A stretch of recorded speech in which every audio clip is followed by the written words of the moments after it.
EPS 95 पेन्शनधारकांसाठी मोठी आनंदाची बातमी आहे. EPS 95 पेन्शनधारकांना आता मिळणार मोठा दिलासा. 8,000 रुपये पेन्शन थेट खात्यात ट्रान्सफर होणार. तर चला पाहूया. पेन्शन योजनेशी संबंधित लाखो पेन्शनधारकांसाठी एक मोठी आनंदाची बातमी आली आहे. आता पेन्शनधारकांना ऑटो क्रेडिटद्वारे थेट त्यांच्या बँक खात्यात मासिक पेन्शन मिळू लागेल. विशेष म्हणजे ही प्रणाली सरकारने 8,000 रुपये मासिक पेन्शन अंतर्गत लागू केली आहे. EPFO आणि सरकारचा संयुक्त पुढाकार आहे.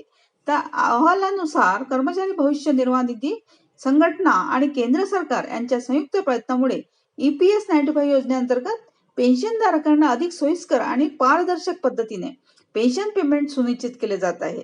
आता त्यांना दीर्घ प्रक्रियेतून जावे लागणार नाही किंवा कार्यालयात जावे लागणार नाही.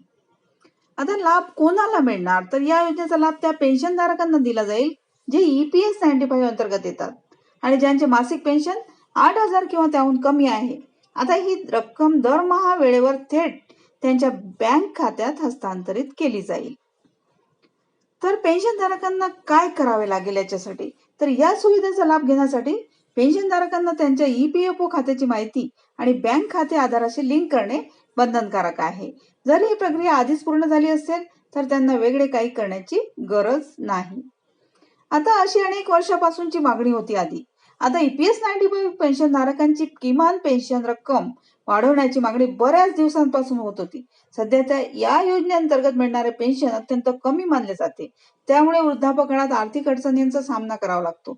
तथापि 8,000 ची थेट क्रेडिट प्रणाली ही सकारात्मक सुरुवात मानली जात आहे. थँक्यू.